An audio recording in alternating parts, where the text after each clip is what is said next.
Hello বন্ধুরা, মনে আছে গরিব ঘরে রাজপুত্র 18তম পর্বের সেই কালো অধ্যায়ের কথা, যেখানে খলনায়ক রাতুল মাত্র 2 লাখ টাকা ডাক্তারকে ঘুষ দিয়ে অনিক আর মেঘলার ডিএনএ রিপোর্ট পজিটিভ থেকে নেগেটিভ করিয়ে দিয়েছিল, যার কারণে অনিক মেঘলাকে চরিত্রহীন অপবাদ দিয়ে নিজের জীবন থেকে তাড়িয়ে দিয়েছিল। আজ এতগুলো পর্ব পার হওয়ার পর সদ্য মুক্তি পাওয়া 37তম পর্বে অবশেষে রাতুলের সেই নোংরা চক্রান্তের অবসান ঘটল।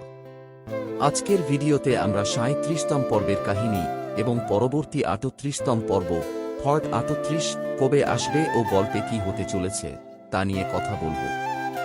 বন্ধুরা, 18তম পর্বে আমরা দেখেছিলাম মেঘলা ডাক্তার সাহেবের পায়ে ধরে কেঁদে বলেছিল সে অনিক ছাড়া কাউকে চেনে না, কিন্তু জাল রিপোর্টের সামনে মেঘলার কান্না সেদিন কেউ শোনেনি। কিন্তু দীর্ঘ লড়াইয়ের পর 37তম পর্বে এসে অনিকের সামনে সেই আসল সত্যটা ফাঁস হয়ে গেছে। অনিক অবশেষে জানতে পেরেছে রাতুল কিভাবে সেই রিপোর্ট পরিবর্তন করিয়েছিল। কিন্তু ততক্ষণে অনেক দেরি হয়ে গেছে। মেঘলা তার নিষ্পাপ সন্তানকে হারিয়ে পুরোপুরি পাথর হয়ে গেছে। 37তম পর্বে অনিকের খ্যানমোফাটা কান্না আর তীব্র অনুশোচনা দর্শকদের চোখ ভিজিয়ে দিয়েছে।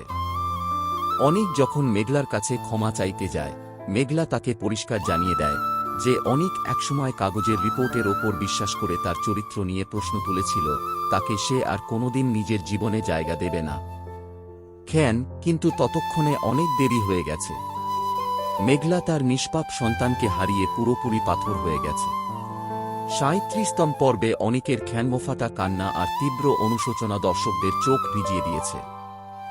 অনিক যখন মেঘলার কাছে ক্ষমা চাইতে যায়, মেঘলা তাকে পরিষ্কার জানিয়ে দেয় যে অনিক একসময় কাগজের রিপোর্টের ওপর বিশ্বাস করে তার চরিত্র নিয়ে প্রশ্ন তুলেছিল, তাকে সে আর কোনোদিন নিজের জীবনে জায়গা দেবে না।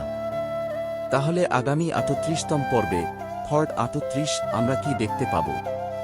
18তম পর্বে রাতুল মেঘলাকে বস্তির মেয়ে ভেবে যে তুচ্ছতাচ্ছিল্য করেছিল এবং পরে তার 5,000 কোটি টাকার পরিচয় জেনে চমকে গিয়েছিল, সেই রাতুলের এবার চূড়ান্ত পতনের সময় এসেছে।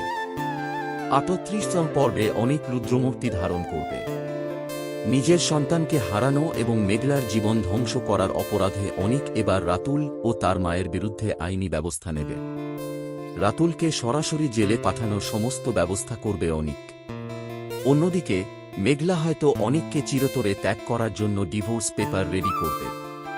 অনিক তার অপরাধের প্রায়শ্চিত্ত কিভাবে করবে এবং মেঘলার মন কিভাবে জয় করবে, সেটাই হবে 38তম পর্বের মূল আকর্ষণ। এখন জানা যাক 38তম পর্বটি আমরা কবে দেখতে পাব। প্র্যাঙ্ক টিম বর্তমানে এই মেগা সিরিজটি খুব দ্রুত রিলিজ করছে। যেহেতু 37তম পর্বটি অলরেডি রিলিজ হয়ে গেছে, সেই ধারাবাহিকতা অনুযায়ী আগামী 4 জুলাই থেকে 7 জুলাই 2026 এর মধ্যে জুলাইয়ের প্রথম সপ্তাহের মাঝামাঝি গরিব ঘরে রাজপুত্রটের 38তম পর্বটি অফিসিয়ালি খাওয়াহীন বা প্র্যাঙ্ক কিং সংশ্লিষ্ট চ্যানেলে আপলোড করা হবে। আর সময়টা থাকবে যথারীতি বিকেল 5:30 থেকে সন্ধ্যা 7টার মধ্যে। তো বন্ধুরা, 18তম পর্বের সেই নোংরা চক্রান্তের পর 37তম পর্বে রাতুলের সত্যতা সামনে আসায় আপনাদের কেমন লেগেছে? অনিক কি পারবে মেঘলার ক্ষমা পেতে? কমেন্ট বক্সে আপনার মতামত জানান। ভিডিওটি ভালো লাগলে লাইক করুন এবং 38তম পর্বের লাইভ আপডেট ও রিভিউ সবার আগে পেতে আমাদের চ্যানেলটি এখনই সাবস্ক্রাইব করে বেল আইকনটি অন করে রাখুন। ধন্যবাদ।